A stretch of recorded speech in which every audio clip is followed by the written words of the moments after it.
네, 오늘은 심리학 제3강 심리학은 어떻게 태동했으며 어디로 흘러가고 있는가 내용을 살펴보도록 하겠습니다. 교과서는 16페이지에서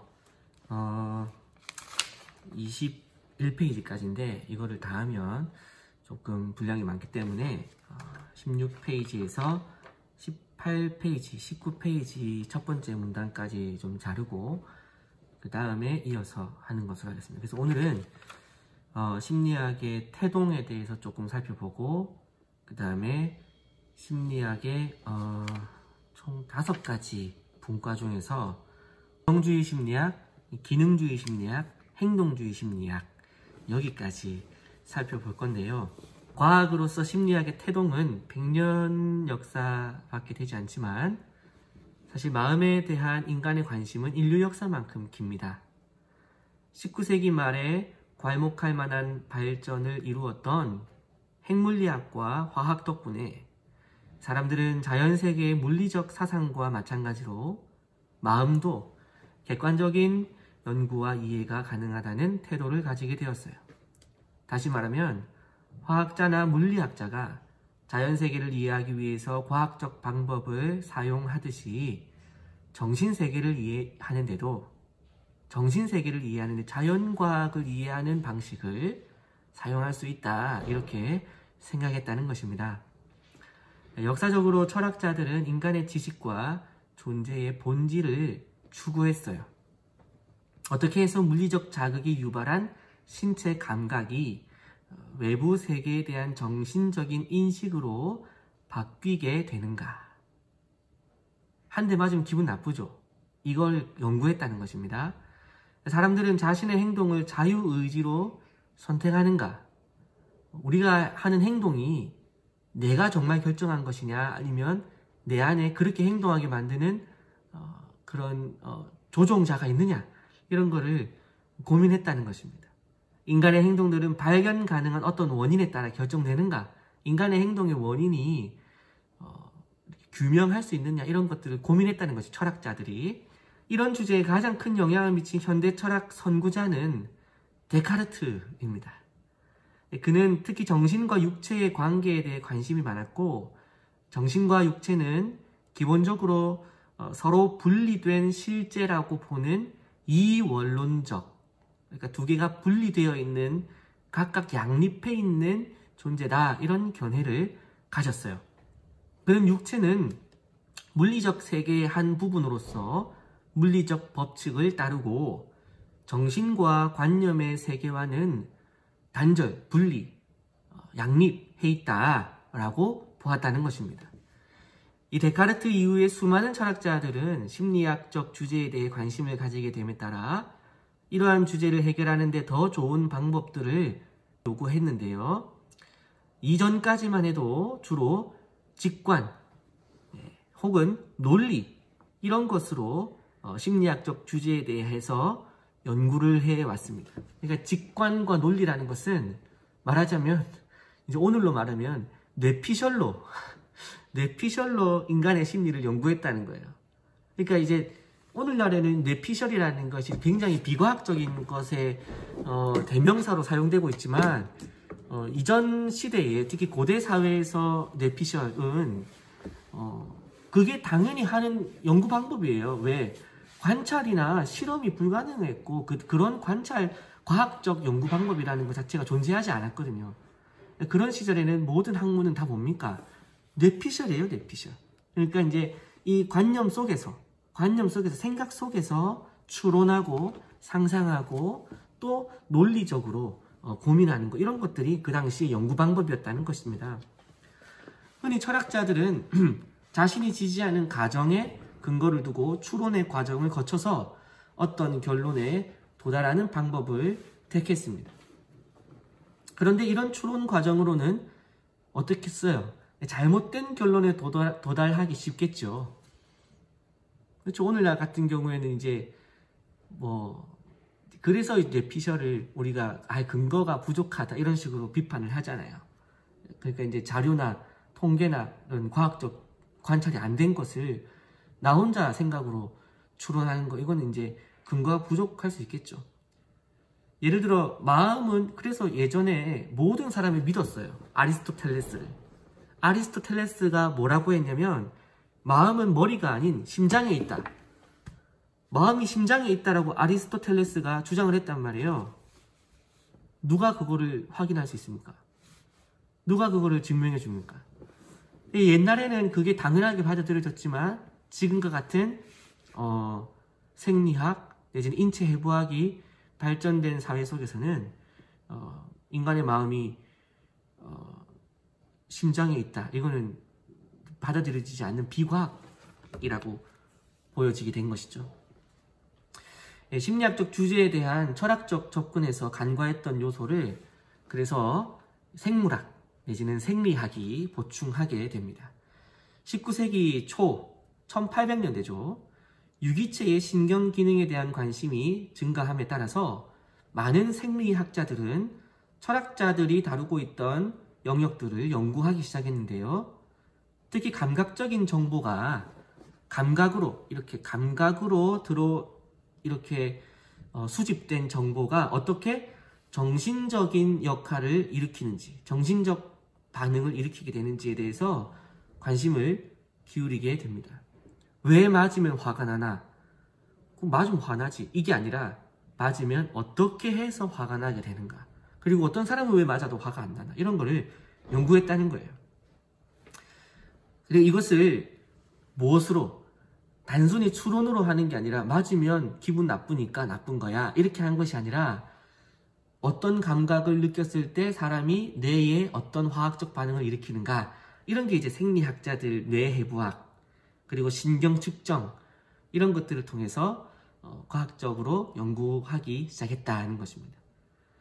전적인 추론에 의존한 연구 방법이 아니라 가설을 설정하고 검증하는 또 그 검증을 위한 관찰과 관찰을 통한 증명 이런 과학적 접근이 심리학에 사용되기 시작했다는 것입니다.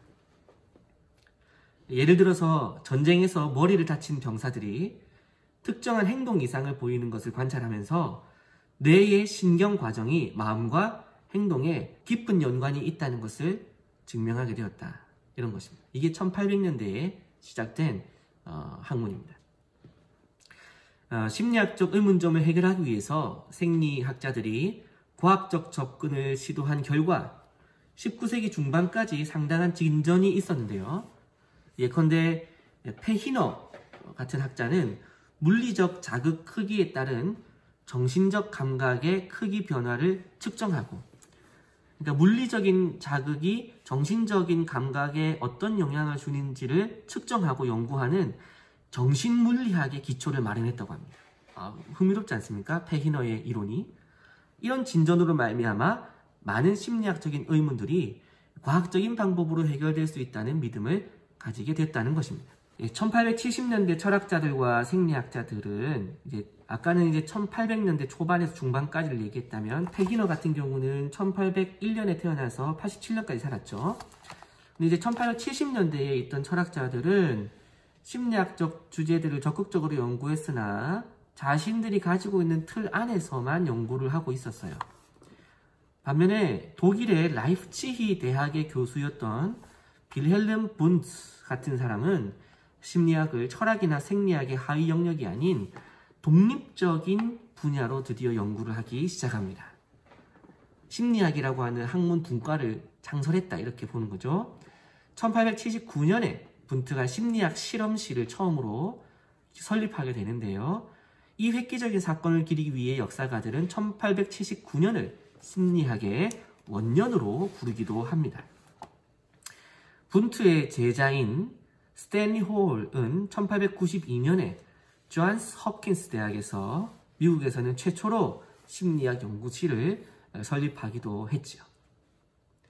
구성주의, 스트럭처럴리즘, 구성주의는 분트로부터 시작되어 그의 제자인 티치너의 주도 아래에 형성되었는데요. 구성주의자들은 의식의 기본 요소를 분석하고 그 요소들 간의 관련성을 밝히는 것이 심리학의 1차적인 과제라고 보았습니다.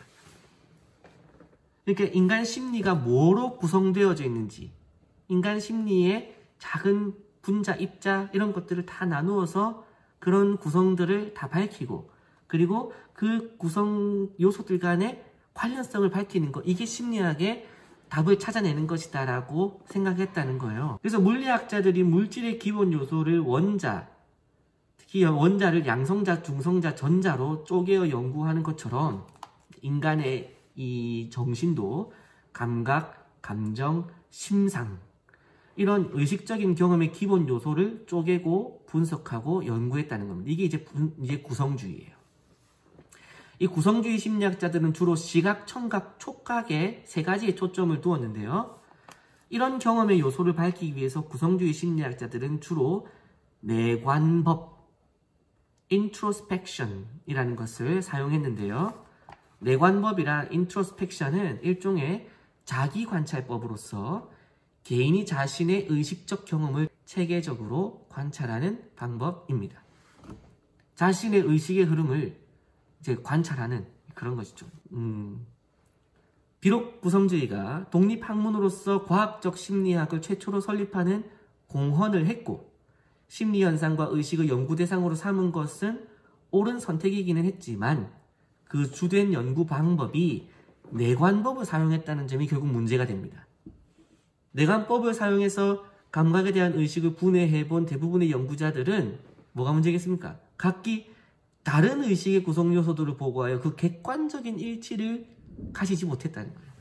다 자기 경험, 자기 관찰을 하니까 타인에 대해서 나는 이렇던데 난 저렇던데 그럼 이제 공통된 견해가 존재하지 못하게 되는 거죠. 그러니까 아직까지도 과학적이다 이렇게 인정을 받기 어려웠다 이런 거예요. 물론 베버, 페히너, 헤름홀츠 등의 연구자들이 감각 자극과 감각 경험 간의 관계를 밝히고자 했던 정신물리학은 매우 과학적이고 객관적인 연구 방법을 사용했으며 현재에도 그런 방법들을 사용되기도 합니다. 또 정신물리학은 물리적 사상과 정신적 경험 간의 관계를 함수적으로 밝히려는 학문으로서 자극에 대한 자각을 처음 경험하는 물리적 자극 크기로서 절대 역치를 측정하고 밝기나 무게가 증가함에 따라 그에 대한 감각 경험이 어떤 함수로 증가하는지를 밝히는 학문이다. 구성주의가 의식의 본질적인 구성 요소를 찾으려는 노력을 했던 반면에 미국에서 시작된 기능주의, functionalism은 의식의 구조보다는 기능과 목적에 초점을 둔 연구를 주창하였습니다. 즉, 우리는 의식의 본질을 알기는 어렵고 그러니까 구성주의처럼 의식이 뭐로 구성되어 있고 그거는 어떤 역할을 하고 이걸 다 이게 관찰 불가능한 대상이니까 그런 의미죠. 그래서 의식의 기능을 어떤 역할을 하는가를 파악하는 것이 중요하다. 여기에 더 방점을 두었다는 거죠. 제임스는 의식은 인간의 중요한 특징이기 때문에 그 구조나 요소보다는 기능을 연구해야 된다고 얘기를 했는데요. 그는 의식적 경험의 요소를 분석하게 되면 의식 자체의 본질을 연구할 수 없다고 보았다. 의식이라는 것은 마치 흐르는 시냇물 같은 것인데 구성주의처럼 의식을 하위 요소만으로 분석하고 쪼개다 보면 한순간에 정지된 의식에 대한 이해에 불과할 수밖에 없다. 그래서 제임스가 1890년에 저술한 심리학의 원리는 가장 유명한 책이기도 하고 자주 인용되는 작품이죠.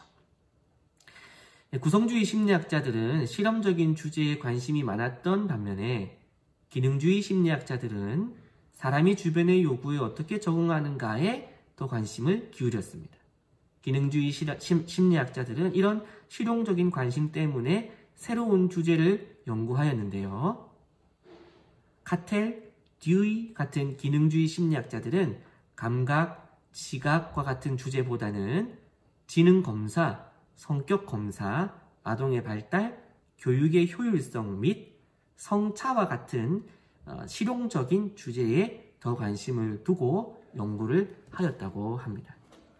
그래서 이제 카텔과 듀이 같은 기능주의 심리학자들은 아까 얘기했듯이 어떤 그런 구성 요소를 밝히고 분석하는 것보다는 어떤 기능을 하는가, 어떻게 역할을 하는가 이런 것들에 더 더 관심을 가졌다는 것입니다. 구성주의와 기능주의를 간단히 요약하면 이렇게 볼 수 있겠죠. 구성주의는 인간 인체로 치자면은 뼈, 피부, 근육 이런 것들을 해부하는 것 여기에 집중을 했다면 기능주의 같은 경우는 말하자면은 이제 운동하는 것을 관찰하고 이것이 어떻게 움직이고 어떻게 작동하는가 여기에 좀 더 관심을 기울였다 이렇게 볼 수 있겠다는 겁니다. 행동주의까지 가볼게요. 구성주의 심리학과 기능주의 심리학 간의 논쟁은 심리학에 있어서 또 다른 논쟁의 시작에 불과했습니다. 1900년대 초에 심리학에서 극적인 변화를 가져온 행동주의라는 새로운 학파가 형성되었기 때문이죠. 존 왓슨에 의해 확립된 행동주의, behaviorism은 과학적 심리학은 관찰 가능한 행동만을 연구해야 한다. 관찰 가능한 행동만을 연구해야 한다. 이렇게 가정했습니다. 왓슨은 정신과정이란 궁극적으로 주관적이고 개인적인 사상이기 때문에 과학적으로 연구할 수 있는 대상이 아니라고 봤다는 것이죠. 그래서 심리학이 과학이 되려면 의식을 주된 대상으로 연구하는 것을 포기하고 행동을 연구 주제로 삼아야 한다. 이렇게 얘기했다는 것입니다. 그럴듯하죠. 그래서 왓슨은 쇼핑, 식사, 친구에 대한 칭찬과 그와 같은 인간의 모든 행동이나 말을 연구할 수는 있지만 이러한 관찰 가능한 행동에 수반되는 생각, 희망, 감정들을 연구할 수는 없는 것이다. 이렇게 주장했다는 것입니다. 행동주의 심리학자들은 심리학은 관찰 가능한 상황, 자극과 외현적 행동, 반응과의 관련성을 연구하는 과학이라고 주장했는데요. 그러니까 자극을 주면 어떻게 반응하는가 이거를 관찰하는 것이 행동주의 심리학이에요. 이처럼 행동주의 심리학자들이 자극 반응 관계를 연구하기 때문에 행동주의적 접근을 흔히 자극 반응 심리학 SR Psychology, Stimulus and Response 이렇게 자극 반응 이론이라고 부르기도 했다는 것이죠. 왓슨의 행동주의는 많은 논쟁을 불러일으키면서도 동시에 아주 사람들에게 설득력이 있어서 빠른 속도로 정착되는데요. 행동주의 성장 과정에는 그러니까 행동주의라고 하는 학파가 성장하는 데는 러시아의 아주 유명한 생리학자인 파블로프의 실험이 크게 공헌을 하게 됩니다. 파블로프의 실험 들어본 적 있죠? 종을 치면서 음식을 주면 개가 이제는 음식을 보지 않아도 종소리만 들어도 침을 흘린다. 아시죠? 이 종소리라는 중립적인 자극에 대해 개가 타액을 분비하는 현상을 관찰하고 연구했는데 이 연구 결과는 자극 반응의 연합 형성에 대한 중요한 개념적 근거를 제공하게 됩니다. 마치 우리가 오렌지 주스를 마시기 전에 이미 그 전에 있었던 경험 때문에 입에 가까이 가져오는 것만으로도 혹은 생각하는 것만으로도 침이 분비되고 침샘이 자극되는 이것이 SR 이론의 어떤 한 모습이다 이렇게 보는 것이죠. 이렇게 파블로프의 행동주의 생리학적인 연구 결과는 행동주의 학파의 연구를 촉진시켜주는 중요한 계기가 되게 됩니다. 행동주의도 이해하시겠죠? 인간의 그 이전의 심리학에서 이제 인간 마음의 구조, 인간 마음이 어떻게 기능하는가, 구성주의, 또 기능주의 식으로 인간의 마음을 이해해 보려고 하다가 이제 왓슨 같은 경우는 야 보이지 않는 거 자꾸 뇌피셜로 그렇게 하지 말고 보이는 것만 관찰하자. 행동 관찰해라. 행동이 결국 인간 마음을 대변하는 거야. 이렇게 이제 얘기했다는 것입니다. 그래서 오늘은 구성주의와 기능주의, 행동주의까지 심리학의 발전 과정을 간단하게 살펴보았습니다.